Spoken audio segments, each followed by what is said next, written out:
Alors c'est bien du Roundup, des herbants, grands travaux. Celui-là, ça c'est du nouveau. Mais je vois sur celui-là, il y a marqué biodégradable. Ça c'est l'ancien. Maintenant, il ne marque plus biodégradable. Donc ça ne doit plus être biodégradable, c'est le même produit. C'est parce qu'ils ne doivent plus avoir le droit de le marquer, ça ne doit pas être vraiment biodégradable. Fais gaffe qu'on n'en reçoive pas dans la figure. Non, je ne suis pas un assassin. Hein. Je suis sûr que ce soja Roundup Ready est mûr. On va pouvoir le récolter aujourd'hui. 11,5% d'humidité. C'est parfait pour la moisson.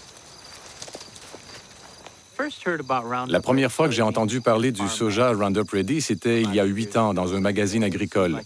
Ça avait l'air d'une innovation très intéressante.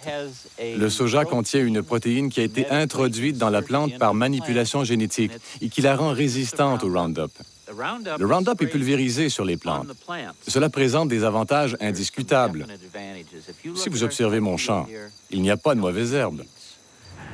Utilisé selon le mode d'emploi, Roundup ne présente pas de risque particulier pour l'homme, les animaux domestiques et leur environnement.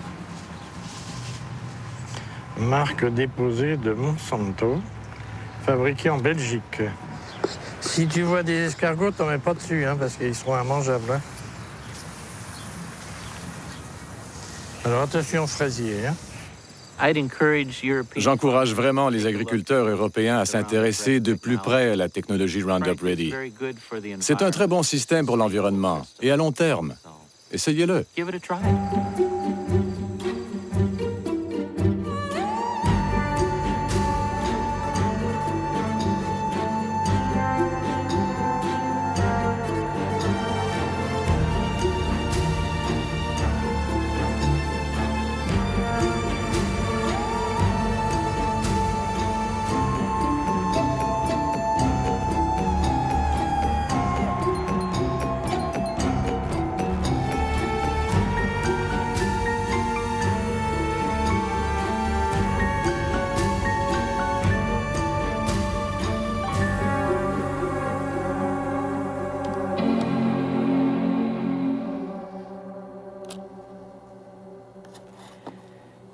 Monsanto. Ça fait 20 ans que je parcours le monde et partout j'ai entendu parler de cette multinationale américaine. À dire vrai, pas toujours en bien. J'ai voulu en savoir plus et j'ai navigué sur la toile pendant des mois en assemblant patiemment les pièces du puzzle. Sur son site internet, Monsanto se présente comme une compagnie agricole dont l'objectif est d'aider les paysans à produire des aliments plus sains tout en réduisant l'impact de l'agriculture sur l'environnement. Son produit phare, c'est le Roundup, l'herbicide le plus vendu au monde depuis 30 ans.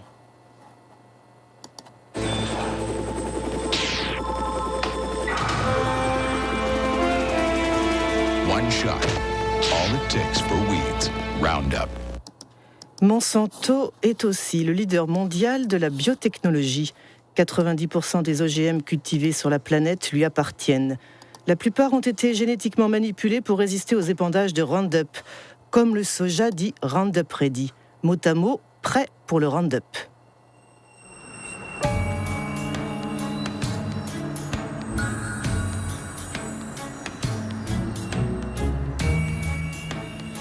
Les OGM de Monsanto ont envahi le monde, mais jamais une application agro-industrielle n'a suscité autant de passion et de polémiques.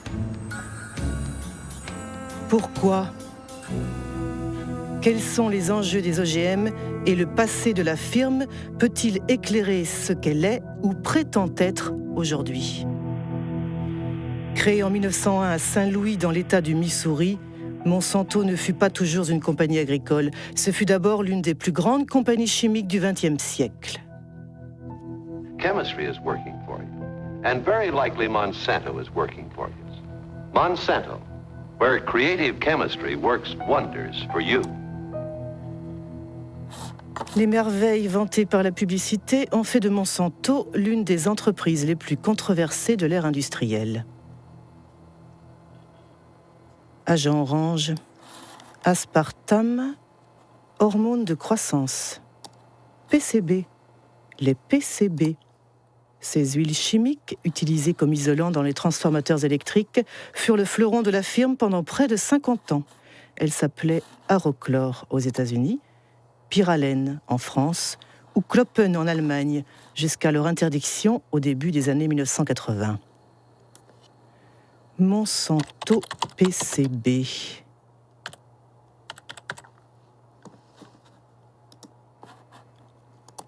Un article du Washington Post de 2002. Monsanto a caché la pollution pendant des décennies. Ça s'est passé à Easton, dans l'État de l'Alabama.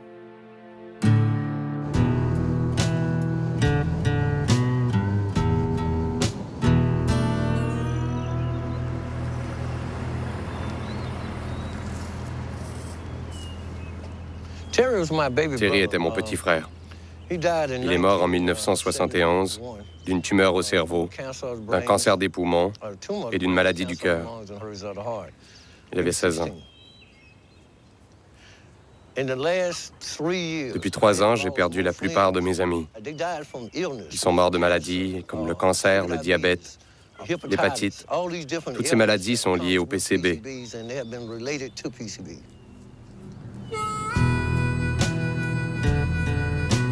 C'est la route de Monsanto.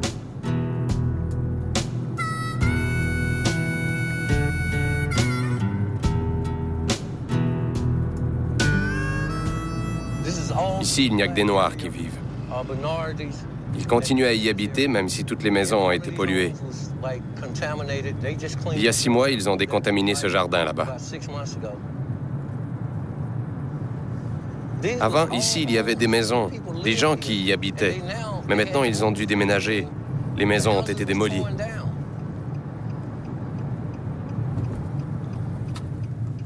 Ça, c'est la maison où mon frère est mort. C'est là que j'ai grandi.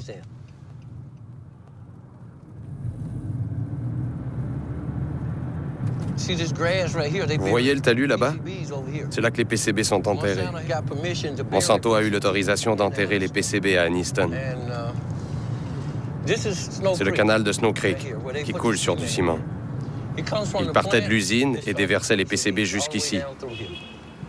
C'était de l'eau empoisonnée et ils ne l'ont dit à personne, sauf à l'État qui ne nous a rien dit.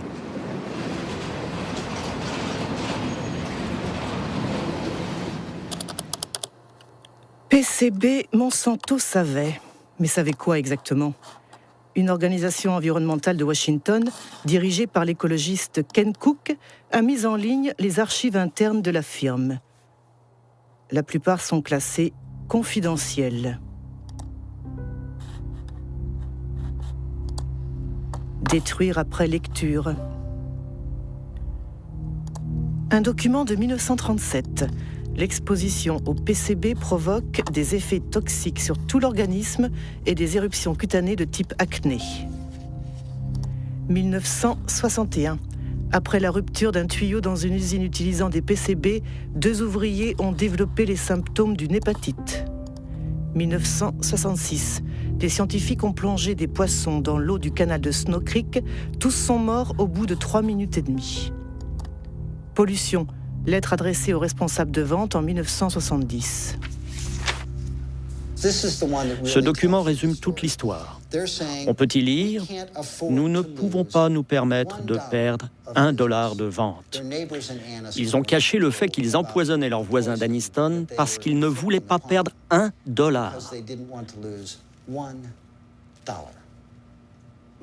C'est seulement quand les avocats des habitants d'Easton ont saisi la justice que Monsanto a été obligé de divulguer ces documents confidentiels.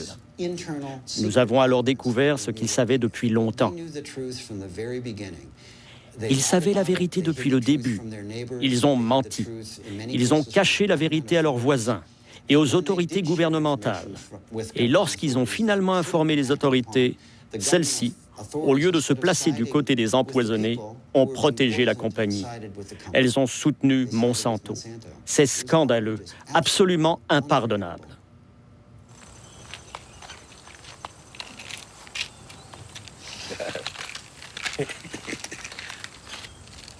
C'est tous tes médicaments? Non, ce n'est pas tout. J'en ai d'autres là. C'est quoi ton taux de PCB? 63,8 dans le sang. Dans le sang. Si on faisait une biopsie de sa graisse, il serait en haut de l'échelle avec 3 ou 4 000 parts par milliard, ou plus. Quel est le niveau acceptable? C'est 2 parts par milliard. C'est le standard mondial. Mais nous en avons plus dans le sang et dans le corps que nulle part ailleurs dans le monde. Ici, c'est normal de parler de son taux de PCB? Nous en parlons tous ici parce que c'est notre quotidien. Qu'il arrive que les enfants viennent me voir et me disent « Monsieur Baker, on m'a fait des analyses, j'ai 3 parts par milliard. Combien de temps il me reste? » Cette histoire est absolument terrible. Mais qu'en pensent les scientifiques? Sur la toile, on trouve de nombreux articles concernant les effets des PCB sur la santé humaine. L'un des meilleurs spécialistes s'appelle David Carpenter. C'est lui qui a réalisé les tests pour les habitants d'Anniston.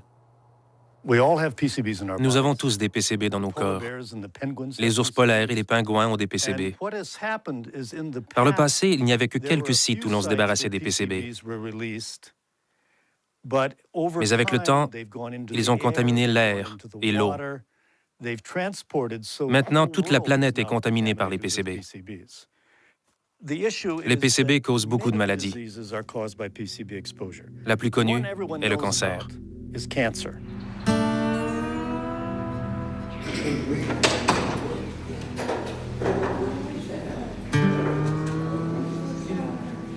My test results stated that I had 202 parts per billion in my system.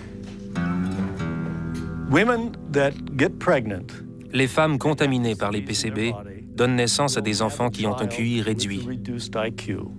29.6. Les PCB réduisent le fonctionnement de la thyroïde. Les PCB perturbent les hormones sexuelles. Pass away, just let me pass away. Pass away in peace. He's gonna pay, I said then. He's gonna pay for the way that he has done to us. En 2001, 20 000 habitants de Anniston ont porté plainte contre Monsanto. La compagnie et sa filiale Solutia ont finalement été condamnés à payer 700 millions de dollars pour indemniser les victimes, décontaminer le site et construire un hôpital spécialisé. Mais aucun dirigeant de Monsanto n'a été poursuivi. Dans le système juridique américain, il est très rare que des cadres ou des dirigeants d'entreprise soient considérés comme pénalement responsables. En revanche, on a la possibilité d'attaquer les entreprises au civil. On les fait payer. En vérité, les dommages et intérêts payés des décennies plus tard par les sociétés ne représentent qu'une fraction de leurs profits. C'est donc rentable de garder le secret. On peut se demander quel secret ils gardent actuellement. On ne peut jamais faire confiance à une grosse société comme Monsanto pour nous dire la vérité sur un produit ou un problème de pollution. Jamais. On ne peut pas faire confiance à Monsanto, a dit Ken Cook. Et si on prenait l'exemple du Roundup, l'herbicide favori des jardiniers et paysans, c'est quoi au juste? C'est le nom commercial donné par Monsanto au glyphosate, un herbicide dit non sélectif ou total parce qu'il détruit toutes les plantes. Mis sur le marché en 1974, il a connu un succès fulgurant parce que Monsanto a toujours affirmé qu'il était biodégradable et bon pour l'environnement. Voici Roundup, le premier désherbant biodégradable. Il détruit les mauvaises herbes de l'intérieur jusqu'aux racines et ne pollue ni la terre ni l'os de Rex. Roundup, le désherbant qui donne envie de désherber. Roundup biodégradable. Ken Cook a raison. La firme a été condamnée 2 fois pour publicité mensongère. La première, c'était à New York en 1996. Et la deuxième, en France, l'année dernière.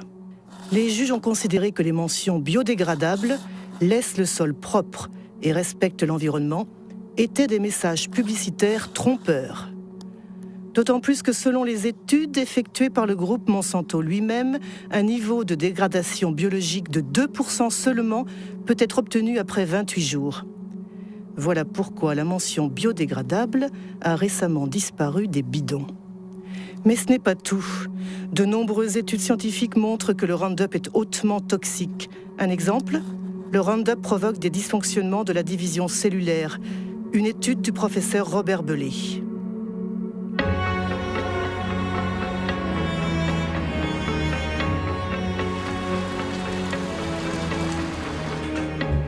Le professeur Bellet travaille pour le CNRS et l'Institut Pierre et Marie Curie. Il a étudié les effets du Roundup sur des ovules fécondés d'oursins. La très grosse surprise a été que le Roundup a un effet sur la division des cellules. Et très vite, on s'est aperçu que ce qui était touché par le Roundup était un point clé de la division. C'est-à-dire pas les mécanismes de la division elle-même, mais les mécanismes qui contrôlent la division des cellules. Il faut comprendre comment naît un cancer. Les cellules, au départ, ne sont pas cancéreuses, et à partir d'un certain moment, il y a des modifications en elles, et la modification principale, c'est ce qu'on appelle devenir instable du point de vue génétique. Et c'est ce premier dérèglement qu'on a observé avec le Roundup. Et c'est pour ça que l'on dit que pour nous, le Roundup induit les premières étapes qui conduisent au cancer. Et nous faisons attention de ne pas dire induisent des cancers, puisque les cancers, on les verra dans 30 ou 40 ans. On s'est tout de suite, nous, rendu compte de l'importance que ça pouvait avoir au niveau des utilisateurs, puisque les doses correspondaient à des doses quand même très en dessous des doses qu'utilisent les gens. Et on s'est dit, mince, il faut vraiment qu'on alerte le mieux possible et le plus vite possible l'opinion publique, d'une certaine façon. Alors pour faire ça, moi je me suis dit, le meilleur système, c'est de m'adresser à mes tutelles. Et j'étais un peu surpris, même très surpris. On nous a suggéré ou fortement incité à ne pas communiquer parce qu'il y a cette question des OGM derrière. Cette histoire est incroyable. On a caché la toxicité du Roundup pour protéger le développement des OGM. Reprenons l'histoire des OGM à son début. D'après le site internet de Monsanto, le soja Roundup Ready fut la première culture transgénique autorisée aux États-Unis en 1996. Ces producteurs sont regroupés au sein de l'ASA, l'Association américaine du soja, dont le site de Monsanto fournit l'adresse. John Hoffman, son vice-président, est un défenseur inconditionnel de la biotechnologie. Au printemps, vers le 1er mai, je pulvérise une première fois du Roundup pour tuer les mauvaises herbes. Et puis, 6 ou 7 semaines plus tard, je fais une deuxième application. Et ça suffit pour le reste de l'année. Avant d'avoir la technologie Roundup Ready, les champs avaient des mauvaises herbes. Nous devions les inspecter et arracher les mauvaises herbes à la main. C'était beaucoup de travail. Le système Roundup Ready me permet donc d'économiser du temps et de l'argent. Apparemment, la nouvelle merveille de Monsanto a tout pour séduire les agriculteurs. Mais comment ça marche ? Comment le soja peut-il survivre aux épandages de Roundup ? Voici une cellule de soja. Au cœur de la cellule, il y a le noyau qui contient l'ADN, la structure génétique du soja. Pour créer son OGM, Monsanto franchit la barrière des espèces. Ces chercheurs ont sélectionné un gène provenant d'une bactérie qui confère la résistance au Roundup. Le gène est fixé sur des particules d'or microscopiques qui sont bombardées avec un canon à gènes dans les cellules de soja. Le gène pénètre l'ADN et fabrique une protéine qui permet à la plante de résister au Roundup. Quand l'herbicide est pulvérisé, il tue toutes les mauvaises herbes, sauf le soja. À dire vrai, c'est quand même une sacrée prouesse technologique. Mais tout de même, ce soja destiné à être arrosé par un herbicide puissant finira dans l'assiette du consommateur. On imagine donc qu'il a dû être soigneusement testé avant sa mise sur le marché. Qui était ministre de l'Agriculture à l'époque ? C'est Dan Glickman, qui fut ministre de Bill Clinton de 1995 à 2000.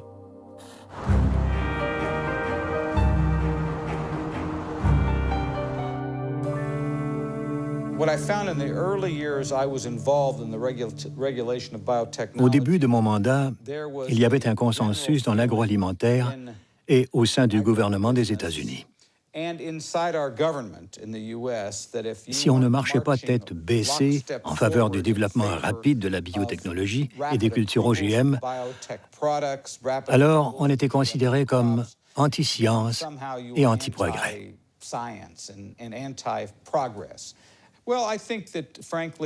Franchement, je pense qu'on aurait dû faire plus de tests. Mais les entreprises agro-industrielles ne voulaient pas parce qu'elles avaient fait d'énormes investissements pour développer ces produits.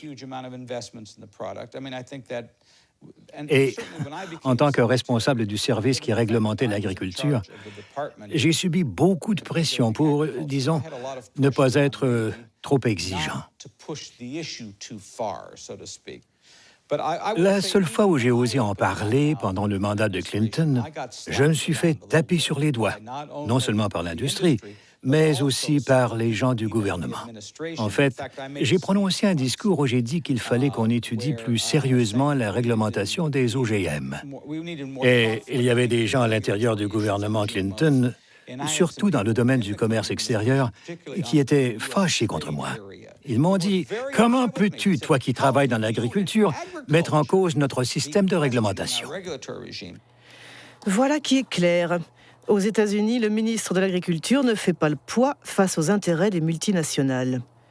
Mais comment sont réglementés les OGM aux États-Unis?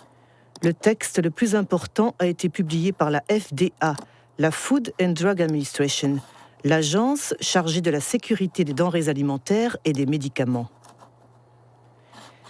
Titre: Aliments dérivés des nouvelles variétés de plantes. Date: 29 mai 1992. Principe 1. Les aliments obtenus par modification génétique sont réglementés de la même manière que ceux obtenus par le croisement traditionnel des plantes. En clair, la FDA décide de ne pas créer de catégorie spéciale pour les OGM. Pour toute question, adressez-vous à James Mariensky, qui dirigeait alors le département de la biotechnologie.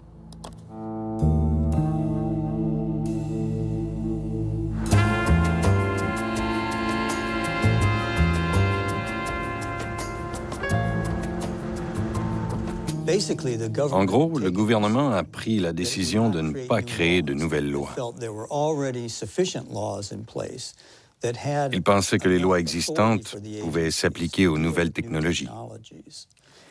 Ça veut dire que la Maison-Blanche a demandé à l'agence d'écrire un texte où les OGM ne seraient pas soumis à une réglementation spécifique. Mais ce n'était pas basé sur des données scientifiques, c'était une décision politique. Oui, c'était une décision politique qui touchait beaucoup de domaines, pas seulement la nourriture. Elle s'appliquait à tous les produits de la biotechnologie. Quel aveu incroyable! James Mariensky reconnaît que la réglementation des OGM fut basée sur une décision politique et pas scientifique. Mais comment cette décision fut-elle argumentée? Principe 2. Les composants des aliments provenant d'une plante génétiquement modifiée seront les mêmes ou similaires en substance à ceux que l'on trouve communément dans les aliments. Autrement dit, la FDA considère a priori qu'une plante modifiée génétiquement est similaire à une plante conventionnelle. C'est ce qu'on appelle le principe d'équivalence en substance, qui a été repris partout dans le monde. Il est au cœur du débat qui oppose les anti-OGM aux pro-OGM. Comment la FDA a-t-elle pu décider qu'une plante OGM était similaire à une plante conventionnelle? Nous savons que les gènes qui sont introduits dans les plantes par la biotechnologie produisent des protéines très semblables à celles que nous avons consommées pendant des siècles. Ça, c'est la version officielle de la FDA. Elle est battue en brèche par Jeffrey Smith, auteur de plusieurs ouvrages sur les OGM. Michael Hansen, expert scientifique auprès de l'Union des consommateurs. L'essayiste Jeremy Rifkin, qui fut le premier à dénoncer le principe d'équivalence en substance. Si les OGM sont si bien implantés aujourd'hui, c'est à cause d'une tromperie de la FDA. Ils disent que ces aliments ne sont pas différents. Ils emploient l'expression équivalence en substance, ou pas considérablement différent, ce qu'ils traduisent par généralement reconnu comme sûr, GRAS en anglais. Normalement, pour que quelque chose soit considéré comme GRAS, il faut que cela s'appuie sur de nombreuses études et qu'il y ait un large consensus au sein de la communauté scientifique. Avec les OGM, il n'y a eu ni l'un ni l'autre. La FDA disait, si on introduit un gène dans une plante, ce gène est de l'ADN. Comme nous consommons de l'ADN depuis longtemps, nous pouvons donc conclure que cette plante est GRAS. Notre point de vue, c'était que les gènes devaient être considérés comme des additifs alimentaires. Actuellement, quand on veut ajouter dans un aliment une goutte microscopique d'un nouveau colorant, d'un conservateur ou d'un produit chimique, c'est considéré comme un additif alimentaire. Et donc, on doit faire toutes sortes de tests pour prouver qu'il y a une certitude raisonnable qu'il ne soit pas nuisible. En revanche, lorsqu'on manipule génétiquement une plante, ce qui peut engendrer d'innombrables différences dans l'aliment, on ne demande rien. À l'époque, à Washington, si vous fréquentiez les mêmes bars que les lobbyistes, vous les entendiez rire de tout ça. Tout le monde savait que c'était n'importe quoi, ce principe d'équivalence en substance. C'était simplement une façon pour ces sociétés, et surtout Monsanto, de mettre rapidement leurs produits sur le marché, avec le moins d'interférences gouvernementales possible. Et je dois dire qu'ils ont très bien su défendre leurs intérêts. Je me souviens de réunions où les scientifiques de Monsanto ont rencontré les scientifiques de la FDA. Ils parlaient des modifications que leurs travaux provoquaient, tout en demandant à la FDA « Comment allez-vous réglementer ces produits ?» Je n'ai jamais vu une société qui ait une influence aussi déterminante et à un niveau aussi élevé sur les autorités gouvernementales en charge de la réglementation que Monsanto avec ses OGM. Il existe une archive exceptionnelle où l'on voit George Bush père en visite dans les laboratoires de Monsanto. C'était 9 ans avant la mise sur le marché du soja Roundup Ready. What I'd like to do today is show you some of the steps we go through when we're moving genes from one organism into another. And you'll actually be doing the very little manipulations we do in the laboratory, where we take DNA, cut it apart, mix different pieces together, and then rejoin them, splice them back together. This tube contains DNA that was made from a bacterium. DNA would look the same whether it was from a plant. What are we saying here? Oh, I see. And this will lead you to do what? To have a stronger plant or a plant that's resists herbicide? In this case, it resists the herbicide. I see. We have a fabulous herbicide. This is a chemical that will... Au moment où George Bush effectue sa visite au siège de Monsanto, il est le vice-président de Ronald Reagan. Le mot d'ordre de l'administration républicaine, c'est la déréglementation. Il s'agit de favoriser l'industrie en réduisant au maximum les entraves bureaucratiques, comme les tests sanitaires ou environnementaux sur les nouveaux produits. Et c'est justement ça le problème de Monsanto. We have before USDA right now a request to test this for the first time on a farm in Illinois this year. And get hallucinating about it, we'll lose another year. Yes, and then the expense goes out and nothing happens because you can't. Yeah, and I would say, quite frankly, we have no complaint about the way USDA is handling it. They're going through an orderly process. They're making sure that as they deal with these new things, they do them properly. And now, if we're waiting until September and we don't have our authorization, we may say something different. Call me. We're in a dereg business. En 1988, Dan Quayle a pris la place de George Bush, qui a été élu président des États-Unis. 4 ans plus tard, le nouveau vice-président rend public que la politique américaine en matière d'OGM conforme aux souhaits de Monsanto. We are taking this step as part of the President's Regulatory Relief Initiative, now in its second phase. The United States is already the world leader in biotechnology, and we want to keep it that way. In 1991 alone, it was a $4 billion industry. it should reach at least $50 billion by the year 2000, as long as we resist the spread of unnecessary regulation. Vous pensez que c'était un complot?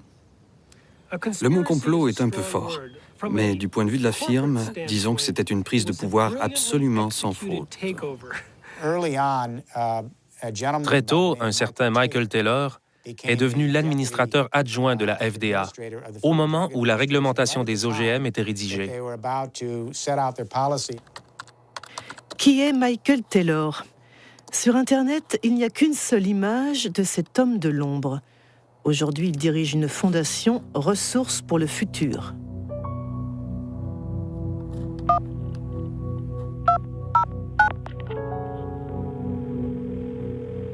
Hello, Marie-Monique speaking. Hello, it's Mike Taylor. My questions are about your role. I mean, when you were working at the FDA, before being hired by the FDA, you worked as an attorney for Monsanto during 7 years, didn't you?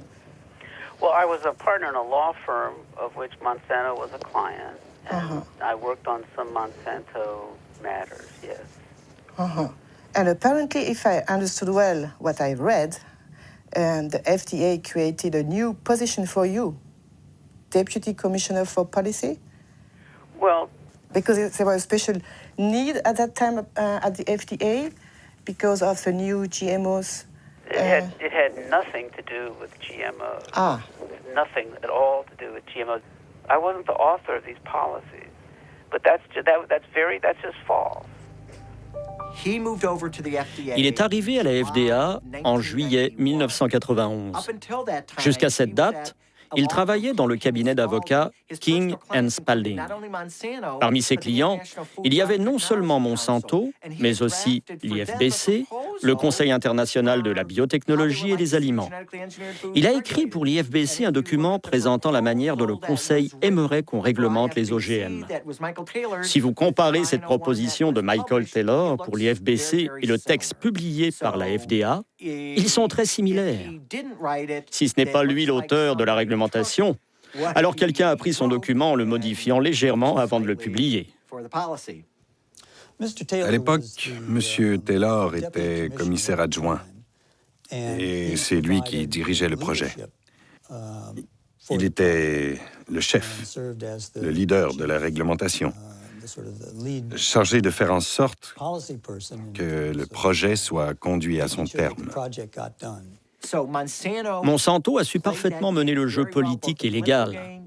Ils ont joué un rôle clé dans l'autorisation de mise sur le marché de l'hormone de croissance bovine et au-delà, dans la manière dont le gouvernement américain a géré la biotechnologie. Michael Hansen vient de parler de l'hormone de croissance bovine. De quoi s'agit-il? Apparemment, c'est une hormone transgénique injectée aux vaches pour augmenter leur production laitière de 20%. Et le moins qu'on puisse dire, c'est qu'elle ne fait pas l'unanimité. L'hormone menace notre santé. Le poison mortel. Manipulation. Baptisé RBGH, hormone de croissance bovine recombinante, le produit est commercialisé par Monsanto sous le nom de Posilac depuis 1994.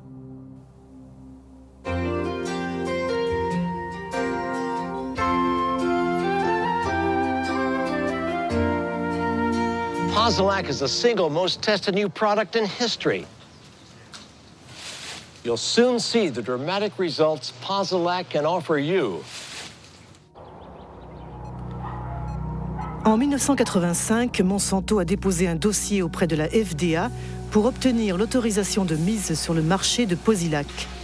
Les experts de l'agence ont analysé les essais réalisés par la firme sur des élevages expérimentaux.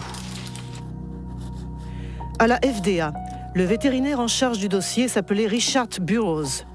Dans une interview, il a déclaré que des officiels de l'agence ont supprimé et manipulé des données.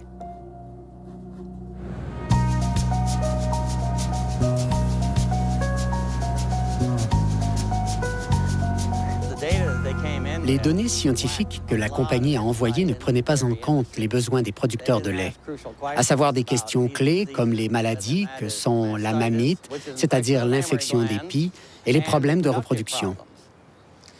Alors quand j'ai vu que toutes ces données manquaient, j'ai dit « Hé les gars, vous devez récolter plus d'informations ». Ça les a retardés de 2 ou 3 ans. Avez-vous averti la FDA de vos préoccupations? Petit à petit, j'ai été marginalisé. Mon chef a mis des proches sur le dossier et j'ai eu de moins en moins accès aux données, y compris les choses que j'avais personnellement demandées, comme les études sur la mamite.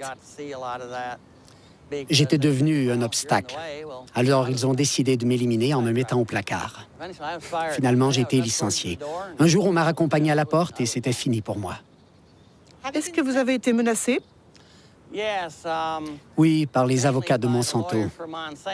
Quand j'ai contesté mon licenciement devant la justice, ils ont dit à mon avocat qu'il me ferait un procès si je révélais des secrets de la compagnie pour ma défense.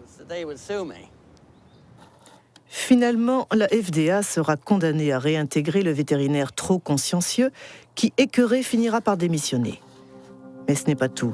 Sur Internet, on parle aussi de documents volés à la FDA et transmis au docteur Samuel Epstein, qui dirige la coalition pour la prévention du cancer.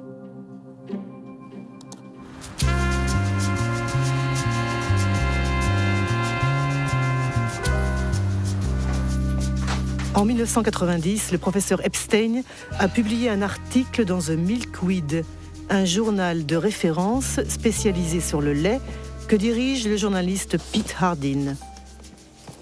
Un scoop basé sur des documents secrets que les deux hommes ont soigneusement épluchés. Un jour au bureau, j'ai trouvé une énorme boîte de documents envoyés de Washington par un expéditeur anonyme.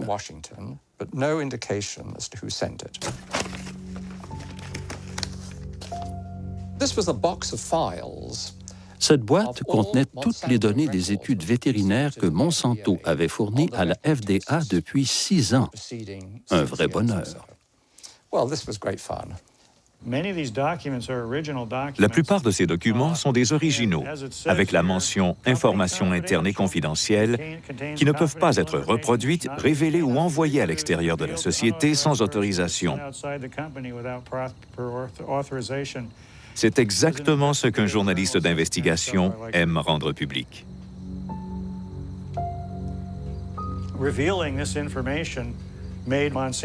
La révélation de ces informations a fait enrager Monsanto et la FDA. Nous avons pu prouver que les changements physiologiques observés chez les animaux piqués avec l'hormone étaient dramatiques.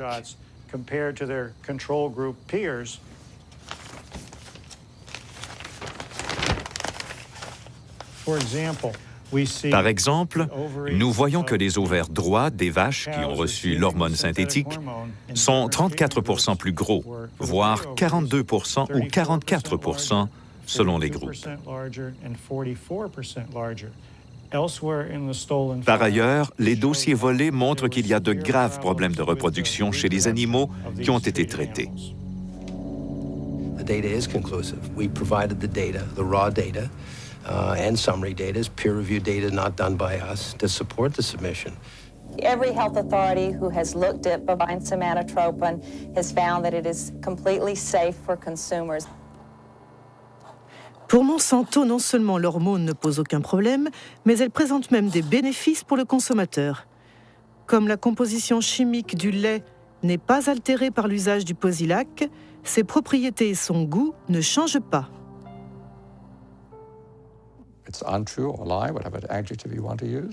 Ce n'est pas vrai, c'est un mensonge. C'est un produit très différent pour plusieurs raisons. D'abord, comme les vaches souffrent souvent de mamite, il y a du pus dans le lait.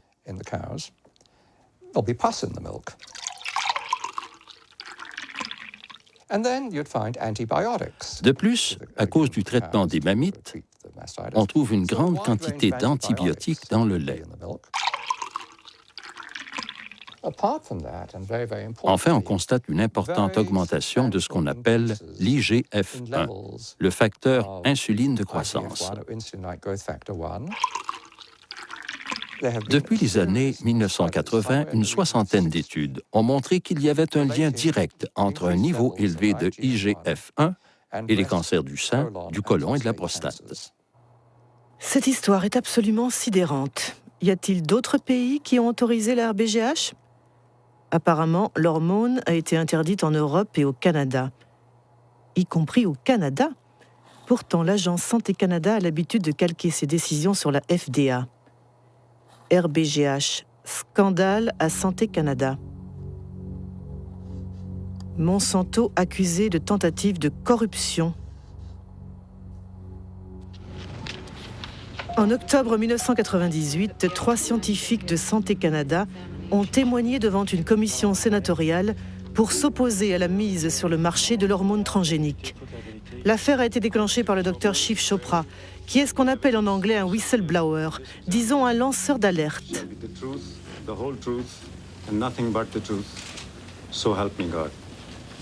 Je me demande quelle vérité je vais dire.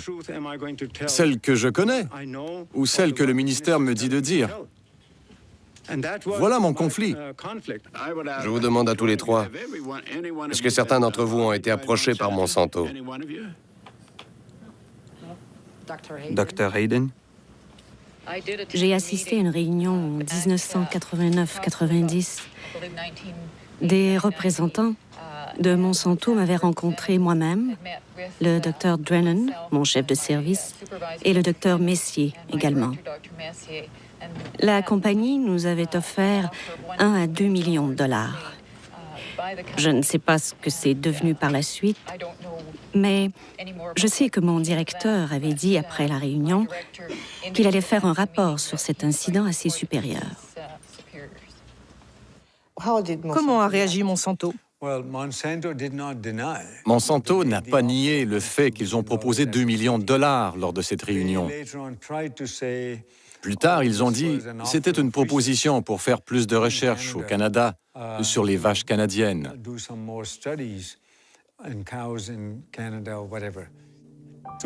En tout cas, le résultat, c'est que l'hormone transgénique n'a pas été autorisée au Canada. À la suite des révélations canadiennes, le Parlement européen l'a banni pour toujours. Puis, tout d'un coup, Margaret Hayden, Gérard Lambert et moi, nous avons été tous les trois congédiés pour désobéissance. Vous avez été licencié? Oui, nous avons été licenciés et nous avons porté l'affaire en justice. Aux États-Unis, le Congrès avait également ouvert une enquête à la demande des opposants de l'hormone transgénique. Ceux-ci dénonçaient notamment l'interdiction d'étiqueter le lait selon sa provenance, qui empêche les consommateurs de choisir. Mais curieusement, l'enquête du Congrès n'a jamais abouti. Bovine growth hormone, BGH, is a test of consumer acceptance of genetic engineering. In the garbage. In the garbage! The cow hormone drug.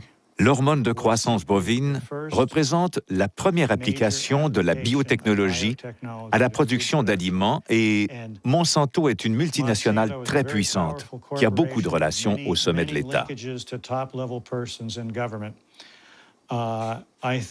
Pour le gouvernement fédéral, le développement de la biotechnologie représentait un enjeu si important qu'il a préféré ignorer ces questions, disons subalternes, que sont la santé des vaches ou des consommateurs.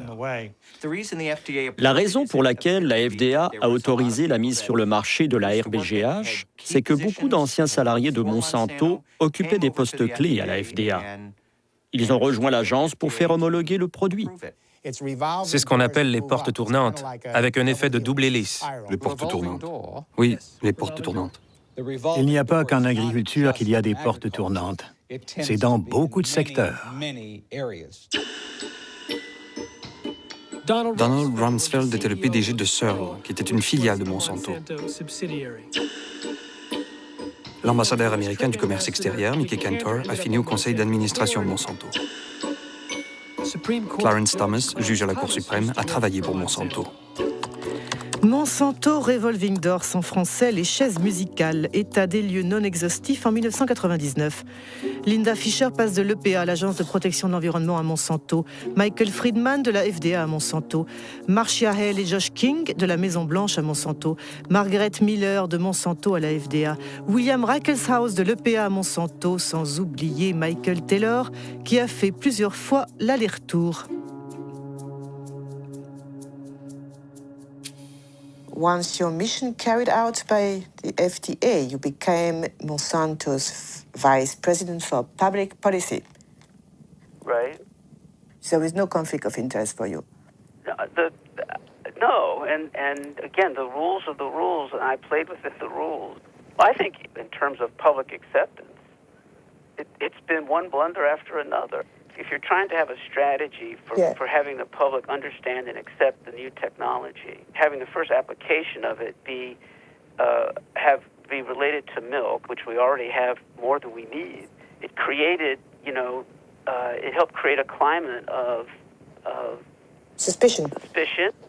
I think the idea that companies are not required in every case of a GMO to submit the product to FDA, such as is required in Europe, I think that from a public confidence, public acceptance standpoint, that's not a sufficient system. I personally have said that Congress should change the law. Congress should create a mandatory notification system that ensures that every product is looked at by FDA and that FDA makes a safety judgment about every product. Voilà ce qu'on appelle un aveu fort intéressant. Apparemment, Michael Taylor semble regretter la réglementation qu'il a signée en 1992. Qu'en pensaient les scientifiques de la FDA? Y avait-il un consensus sur la réglementation des OGM? Des documents internes montrent que l'agence a ignoré les inquiétudes de ses propres scientifiques. C'est signé Steven Drucker.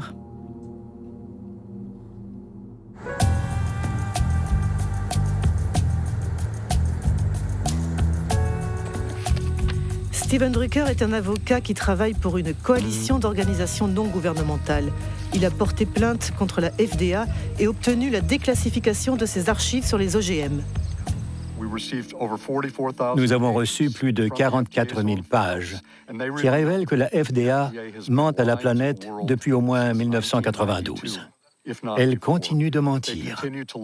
Elle prétend que le principe d'équivalence en substance entre les OGM et les plantes conventionnelles est appuyé par un très large consensus au sein de la communauté scientifique et que de nombreuses données scientifiques le prouvent. Ces deux affirmations sont des mensonges flagrants.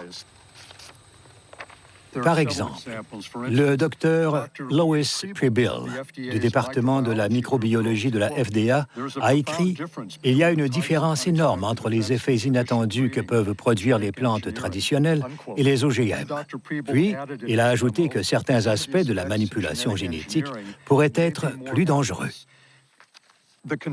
L'inquiétude exprimée par les experts de la FDA était si importante que le docteur Linda Call de la FDA, qui était chargée de suivre et de synthétiser leurs avis, a écrit un compte-rendu au coordinateur de la biotechnologie de la FDA, le docteur James Mariansky. Selon les documents internes de la FDA qui ont été rendus publics, il y avait beaucoup de scientifiques de la FDA qui n'étaient pas d'accord avec la réglementation proposée. Par exemple, j'ai ici un mémo que Linda Call vous a envoyé. Oui. Elle dit « Les processus de manipulation génétique et de croisement traditionnel sont différents. » Et de croisements traditionnels sont différents et selon les experts de l'agence, ils conduisent à des risques différents. C'est vrai que nous avions des opinions très divergentes au sein de l'agence.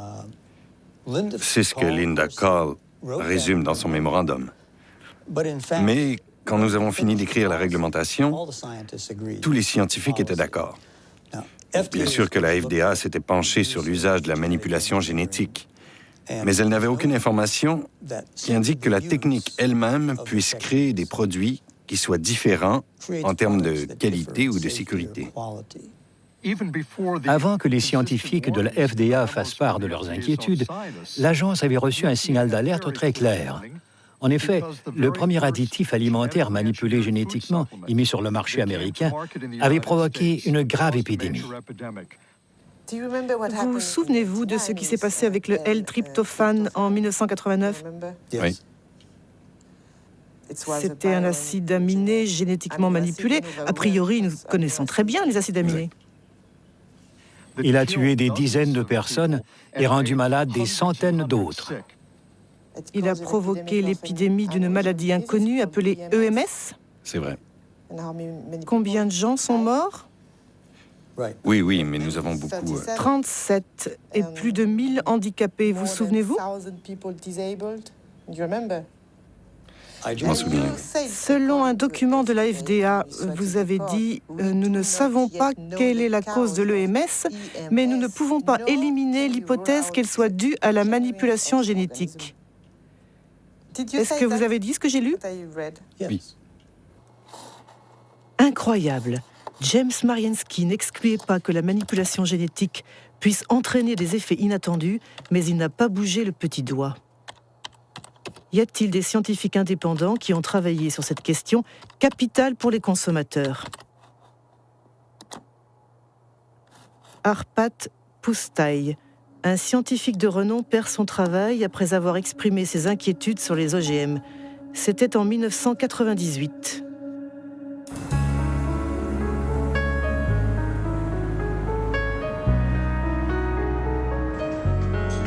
Arpad Pusztai travaillait pour l'Institut Rowlett en Écosse et il avait dirigé une étude sur des pommes de terre transgéniques à la demande du ministère de l'Agriculture.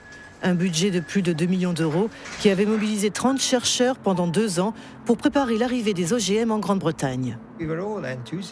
Nous étions tous enthousiastes. J'étais enthousiaste. Le ministère pensait que si nous faisions cette étude en examinant tous les aspects, cela constituerait un soutien en faveur des OGM. Au moment de lancer les produits sur le marché, il pourrait dire que le meilleur laboratoire européen de nutrition avait trouvé qu'il n'y avait pas de problème. Arpad Pusztai est spécialiste des lectines. Ce sont des protéines qui ont une fonction insecticide et protègent les plantes contre les pucerons. Les scientifiques du Rowlett Institute ont créé des pommes de terre résistantes aux pucerons dans lesquelles ils ont introduit un gène provenant d'un perce-neige qui fabrique la fameuse lectine. Auparavant, ils avaient vérifié qu'à l'état naturel, les lectines ne sont pas dangereuses pour la santé. Les pommes de terre transgéniques ont été testées sur des rats.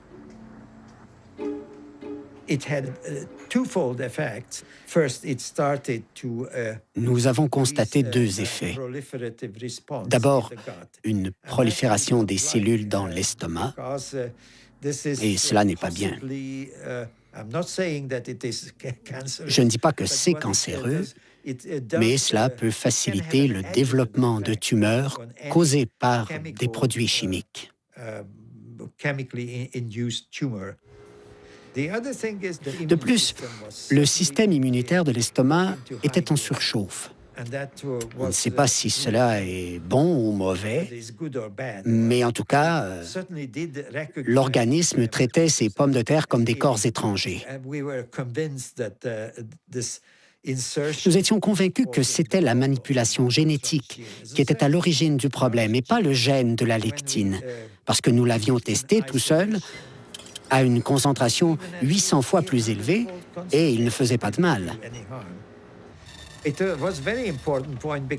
C'était très important parce que la FDA parlait à l'époque d'une technologie neutre. Nous avons dit et publié que ce n'était pas le gène en soi qui était le problème, mais la technique d'insertion. Tandis que les premières cargaisons américaines de soja transgénique arrivent en Grande-Bretagne, Arpad Pusztai donne une interview à la BBC en accord avec sa direction. As a scientist actively working on the field, I find that it's very, very unfair to use our fellow citizens as guinea pigs. Je crois qu'ils ne me pardonneront jamais d'avoir dit cela. Monsanto a tout de suite compris l'importance de nos résultats. Ils étaient déjà au courant avant la diffusion de l'interview, parce que l'Institut de la recherche agricole d'Écosse recevait beaucoup d'argent de Monsanto. Donc, ils ont très vite compris la portée de notre étude. Le lendemain de la diffusion de l'interview, Arpad Pusztai est licencié et toute son équipe de recherche dissoute. Histologue réputé, le professeur Stanley Yuen avait été chargé d'étudier l'impact des pommes de terre transgéniques sur les organes des rats. Depuis cette affaire, il n'a plus aucune illusion sur l'indépendance de la science. J'étais extrêmement en colère et très perturbé. C'était comme si le sol se dérobait sous mes pieds. Qu'est-ce qui se passe? Ils ont aussi discrédité Stanley. Ce ne fut pas seulement Arpad et moi. Stanley a été mis à la retraite d'office et à l'université, il a été discrédité. C'est vrai? Oui, oui. C'était vraiment très dur. Lundi, notre travail était formidable. Mardi, c'était bon pour la poubelle. J'avais une petite idée de ce qui avait bien pu se passer, mais j'en ai eu la confirmation il y a à peu près 8 ans. J'étais à un dîner dansant et à la table, à côté de moi, il y avait quelqu'un de l'Institut Rowett du nom de Data Roy. À un moment, je lui ai dit « C'est horrible ce qui est arrivé à Arpad, n'est-ce pas? » Il a répondu « Oui, mais ne savez-vous pas que Downing Street a appelé le directeur 2 fois? » Là, j'ai compris qu'il y avait eu quelque chose de supranational dans cette affaire. Le bureau de Tony Blair avait subi des pressions pour arrêter ce travail parce que les Américains trouvaient que ça portait préjudice à leur industrie de la biotechnologie.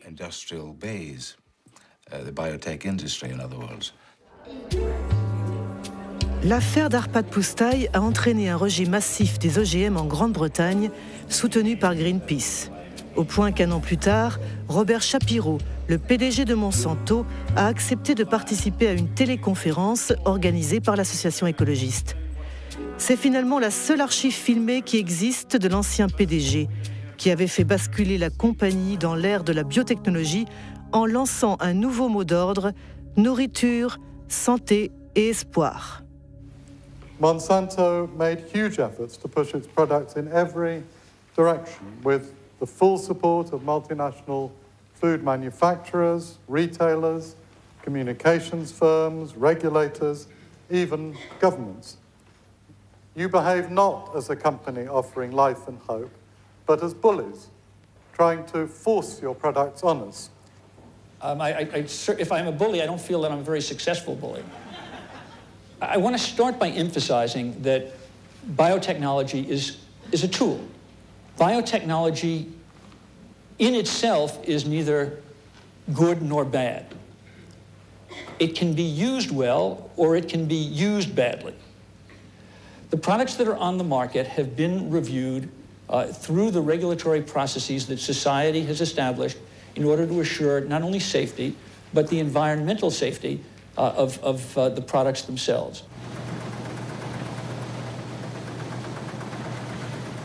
Dix ans après sa mise sur le marché, le soja Roundup Ready représente 90% du soja cultivé aux États-Unis. Et 70% des aliments vendus dans les commerces américains contiennent des produits transgéniques.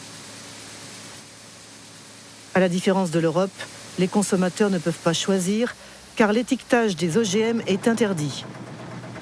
Une conséquence directe du principe d'équivalence en substance. J'ai un grain de soja dans la main et je peux le manger en toute sécurité. Je pense que la FDA est confiante que ce soja présente la même sécurité alimentaire que les autres variétés. Comment l'agence peut-elle en être sûre? C'est basé sur les données que la compagnie a fournies à la FDA et qui ont été évaluées par les scientifiques de l'agence. Et ce n'est pas dans l'intérêt d'une entreprise de conduire une étude pour ensuite en masquer les résultats. Comment James Mariinsky peut-il être aussi affirmatif? Si on tape Monsanto a falsifié des études scientifiques, on obtient 174 000 réponses. Parmi elles, un rapport de l'EPA, l'Agence de protection de l'environnement des États-Unis. Monsanto aurait falsifié des études sur les effets cancérigènes de la dioxine.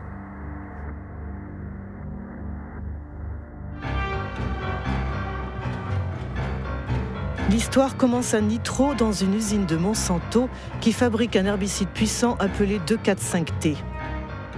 En 1949, une explosion a provoqué des effets inattendus. 228 ouvriers ont développé une maladie très défigurante, la chloracné. L'origine, c'est la dioxine, un sous-produit hautement toxique que contient le 2,4,5-T.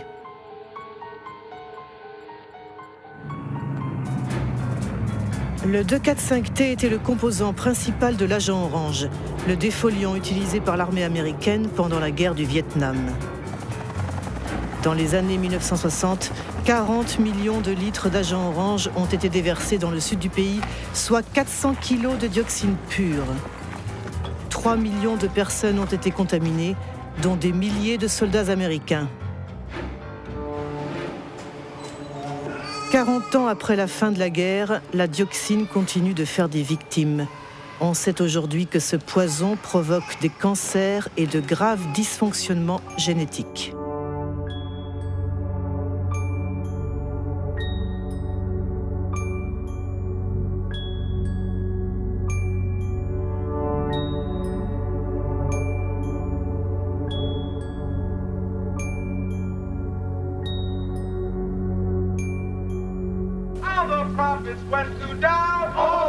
En 1978, alors que les vétérans américains portaient plainte contre les fabricants de l'agent orange pour obtenir des réparations, Monsanto a sponsorisé des études sur les effets à long terme de la dioxine. La compagnie a payé des scientifiques pour comparer l'état de santé des travailleurs exposés 30 ans plus tôt lors de l'accident dans l'usine de Nitro à celui de travailleurs non exposés. 2 personnes connaissent très bien ce dossier. William Sanjour, qui dirigea le département des déchets toxiques à l'Agence de protection de l'environnement, et Gerson Smoger, un avocat qui défend les vétérans de la guerre du Vietnam. En 1990, le docteur Kate Jenkins, une de mes collègues à l'EPA, a rédigé un mémorandum à propos d'allégations selon lesquelles les études réalisées par Monsanto présentaient des défauts. Si elles avaient été conduites correctement, les résultats auraient été à l'opposé de ceux trouvés par Monsanto. Leurs études montraient que la dioxine n'était pas cancérigène pour l'homme. Ils avaient les données des études et ils ont manipulé leur interprétation pour parvenir à la conclusion qu'ils voulaient. Une étude ne se fait jamais comme ça, jamais. Mais c'est comme ça qu'ils ont obtenu ce qu'ils voulaient. Plus tard, on a découvert qu'il y avait 5 personnes cancéreuses qui, dans une étude, avaient été enregistrées comme ayant été exposées à la dioxine. Dans l'autre étude, ces 5 mêmes personnes étaient présentées comme non exposées. En mettant ces personnes dans le groupe des non-exposés, on avait l'impression qu'il y avait autant de cancers dans les 2 groupes. Donc, ils ont conclu qu'il n'y avait pas de différence. C'est ainsi que des dizaines de milliers de vétérans ont été déboutés de leur demande de réparation pour avoir été exposés à l'agent orange. Ces études ont affecté toute la réglementation aux États-Unis pendant 7 à 9 ans. Comme Kate Jenkins était une bonne scientifique et une bonne employée de l'EPA, et soit dit en passant, quelqu'un de courageux, elle a écrit un rapport au conseil scientifique de l'EPA en leur demandant de réexaminer ces 2 études pour vérifier leur méthodologie.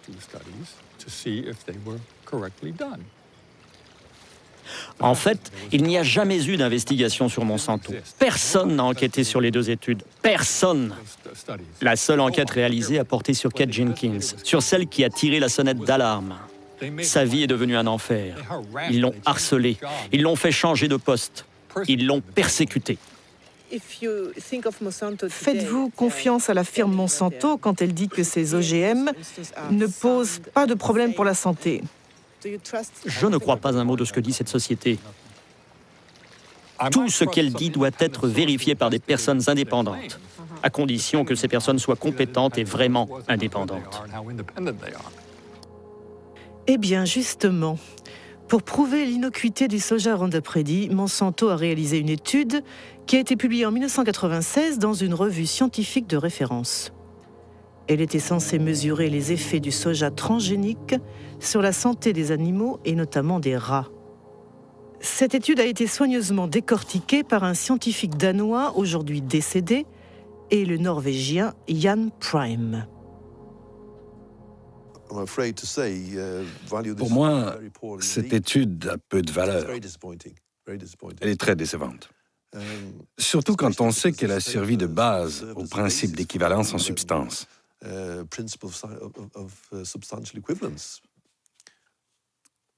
Il y a des choses surprenantes. Par exemple, cette phrase. Les études sur l'alimentation des animaux fournissent une assurance partielle qu'il n'y a pas de changement majeur. Comment ça, partiel? Ça ne suffit pas. Je veux 100% d'assurance.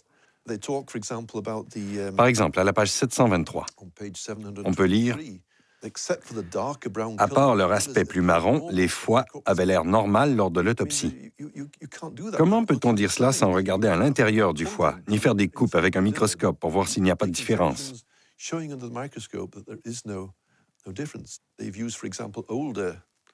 De plus, ils ont utilisé des rats âgés. Si on veut camoufler les problèmes, il n'y a rien de mieux que de prendre des animaux adultes, car ce sont les jeunes qui permettent de montrer si une modification s'est produite. On peut dire que c'est de la mauvaise science, car ils ont fourni très peu de données. Avez-vous essayé d'obtenir les données brutes de l'étude sur les rats? Pas moi, mais un collègue. Ça a été très long et très frustrant, car il a fallu qu'il passe de bureau en bureau et finalement, la réponse a été négative. S'il n'y avait rien à cacher, ça ne devrait pas être un problème. Les données devraient être à la disposition de tout le monde pour que l'on puisse travailler dessus. Mais quand on voit qu'ils dissimulent les données, on devient suspicieux, car on se demande pourquoi ils les cachent comme ça.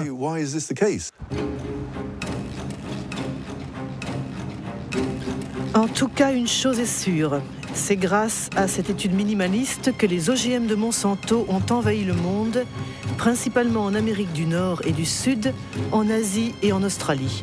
En 10 ans, les cultures transgéniques se sont étendues sur plus de 100 millions d'hectares. 70% sont résistantes au Roundup. Et 30% ont été manipulés génétiquement pour fabriquer un insecticide appelé BT. Depuis 2001, la compagnie publie un document intitulé The Pledge, la promesse, une sorte de charte éthique où elle tente de répondre à ses détracteurs en justifiant ses pratiques. Au cœur de l'opposition aux OGM, il y a notamment la question des brevets. C'est ce que Monsanto appelle ses droits de propriété intellectuelle, qui sont censés protéger ses investissements. En Amérique du Nord, chaque fermier qui achète des semences transgéniques doit signer un contrat d'utilisation de la technologie, où il s'engage à respecter le brevet obtenu par la compagnie sur le gène manipulé.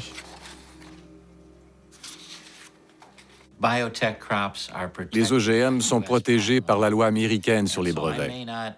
C'est pourquoi je n'ai pas le droit de garder des graines pour les replanter l'année suivante.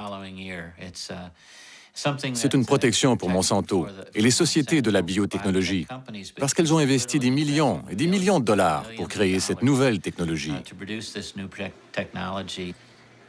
Mais comment la firme Monsanto peut-elle savoir que quelqu'un a ressemé ses graines ?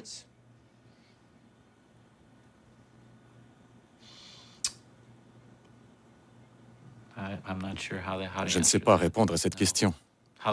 Comment peut-elle savoir que quelqu'un ressème ses graines?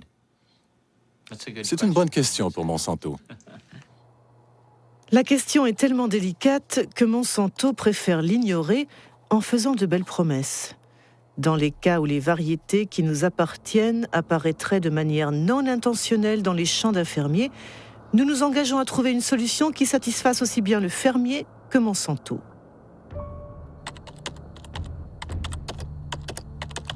La réalité semble beaucoup moins idyllique.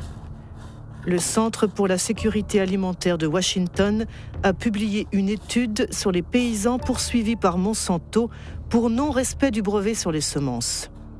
Il a recensé au moins une centaine de procès et de nombreuses faillites.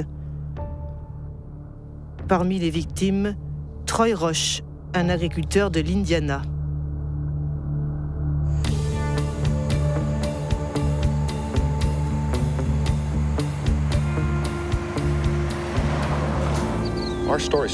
Notre histoire a commencé en 1999.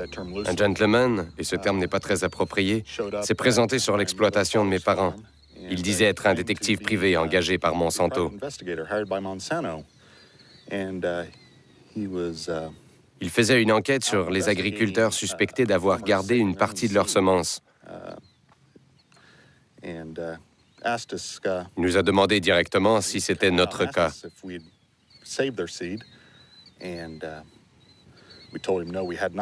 Nous avons répondu que non en lui montrant les factures de nos achats d'herbicides et de graines. On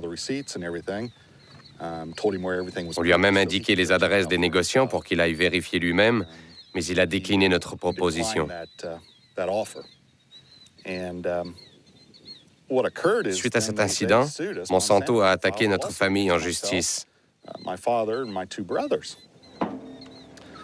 Monsanto a fourni des documents qui étaient censés être des analyses d'échantillons prélevés sur notre ferme. Pour obtenir ces échantillons, Monsanto avait dû entrer sur nos terres sans notre autorisation et donc les voler. Je me souviens que cette année-là, nous avions planté 200 hectares de soja Roundup Ready. C'était un contrat que nous avions avec un semencier pour multiplier des semences. Le contrat était très précis puisqu'il indiquait les champs dans lesquels nous allions semer. C'était facile à vérifier et tout le monde le savait. Pourquoi avez-vous négocié un arrangement à l'amiable avec Monsanto? Au bout de 2 ans et demi, la famille était totalement détruite à cause du stress. Leur action menaçait le travail de 5 générations. Si Monsanto avait gagné, nous aurions tout perdu, parce qu'ils auraient tout pris. Tout. Good morning. Morning, sir. How are you this morning, Troy? I'm well. How are you, David? Still surviving? Good. Troy Roche et David Renyon exploitent du soja conventionnel. Tous les deux ont été victimes de ce qu'on appelle aux États-Unis la police des gènes. Créée par Monsanto pour imposer sa loi dans les champs, la police des gènes sème la terreur dans les campagnes américaines où l'on dénonce les méthodes totalitaires d'un monde dominé par les OGM. Troy, j'ai des photos que j'aimerais que tu regardes. Voici ce que j'ai fait pour les empêcher de revenir sur mes terres.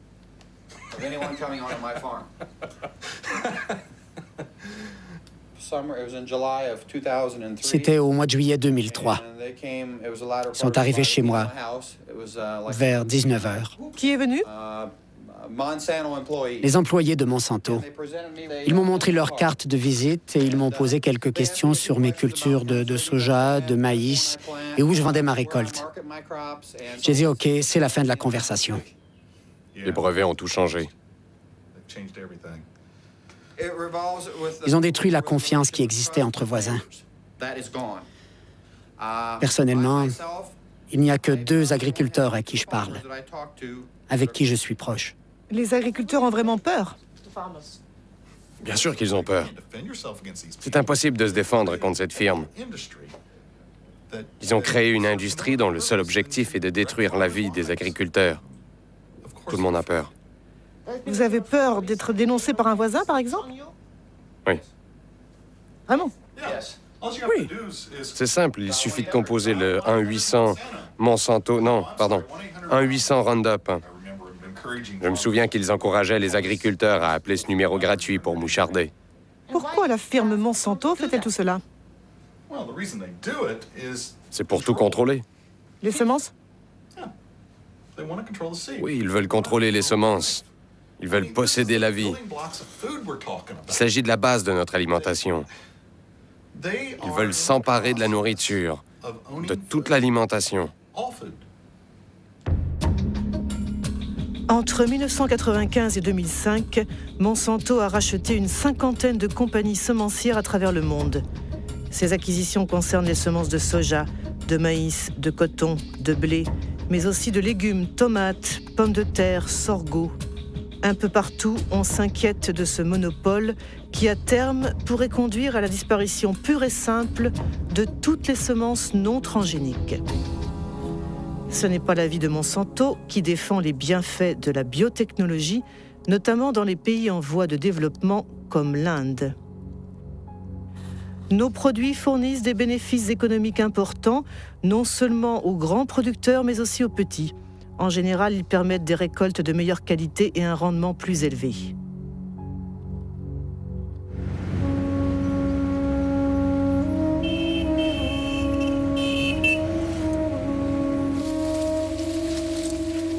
L'Inde est le 3e producteur mondial de coton. En 1999, Monsanto a racheté Maïko, la première compagnie semencière du pays. 2 ans plus tard, le gouvernement indien autorisait les cultures BT, appelées Bollgard, qui ont été manipulées pour fabriquer un insecticide censé repousser les attaques du ver américain, un parasite du coton.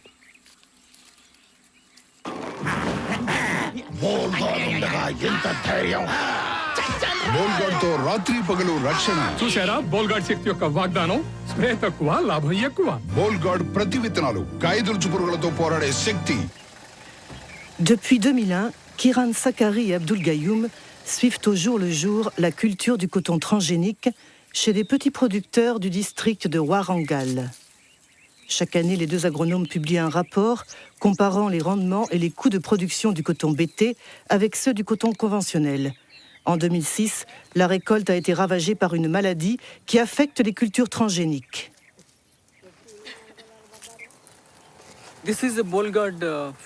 Les plants de ce champ de coton Bollgard sont infectés par ce qu'on appelle la rhizoctonia. À l'inverse d'une plante saine, l'intérieur de la tige est filandreux. C'est typique de cette maladie. Tous les agriculteurs disent qu'ils n'ont jamais vu ça. Dans l'étude que nous avions conduite en 2001, nous avions observé la maladie uniquement dans quelques plants de coton BT. Mais avec le temps, elle s'est répandue. Et maintenant, on la constate non seulement dans les champs de coton BT, mais aussi dans les champs non transgéniques. Personnellement, je pense qu'il y a une mauvaise interaction entre la plante manipulée et le gène qui a été introduit. Cela a provoqué une faiblesse dans la plante qui ne résiste plus à la rhizoctonia. Sur le site Internet de Maïko Monsanto, j'ai lu que le coton BT est censé réduire de 78% la consommation de pesticides et d'augmenter le rendement de 30%. Mais c'est un bide total. Invariablement, au bout de 70 à 90 jours, il faut traiter les plantes contre le ver américain, même sur le coton BT. Mais comment expliquez-vous qu'autant de paysans aient acheté des semences BT ? Pour les paysans, l'offre est très réduite. Lors de la dernière saison, il était très difficile de trouver des semences non BT sur le marché.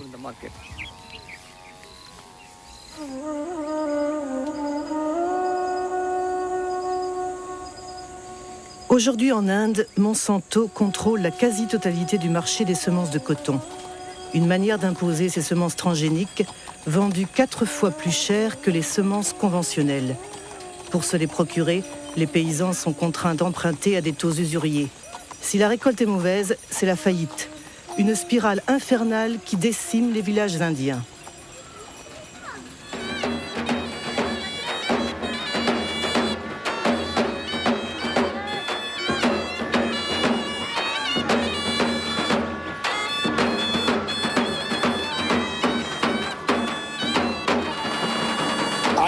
जी आपल्या इथं आत्महत्या झाली ती कशामुळे झाली BT cotton अजून काय कारण होतं कर्जबाजारी वय काय होतं 25 हा ही consumed pesticide 1 litre pesticide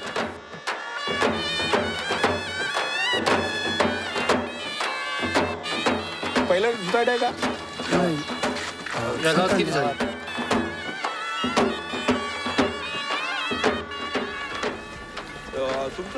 Des drames comme celui que nous venons de voir se produisent 3 fois par jour dans la région de Vidarbha, où le coton BT a été introduit en 2005. Certes, le suicide des producteurs de coton n'est pas un phénomène nouveau en Inde, mais avec les OGM, il s'est considérablement accentué. Mais rares sont ceux qui osent dénoncer publiquement ce scandale international qui oppose le pot de terre au pot de fer.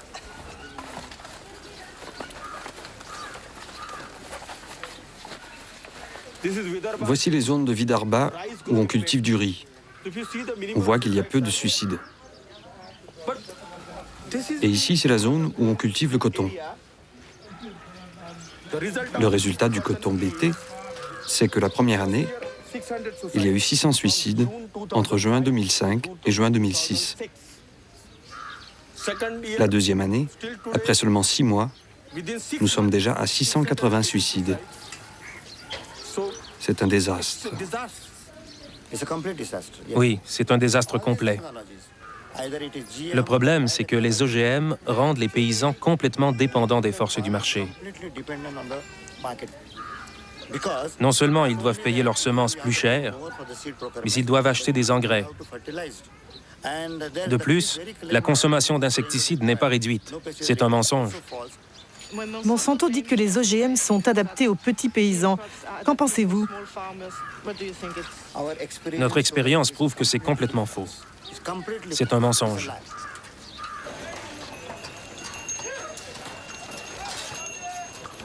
En ce jour de décembre 2006, la révolte gronde sur le plus grand marché cotonnier de l'État du Maharashtra.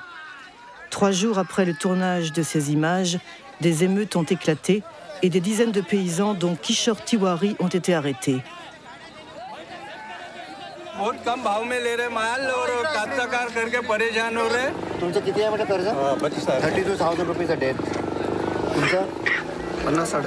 हाँ 60,000 rupees a day. 50,000 rupees a day. 20,000 rupees a day. 50,000 rupees a day. 15,000 rupees a day. लोकांना बीटी लावायचं नाही पुढच्या हातवर. Sir. They don't want to go for the BT.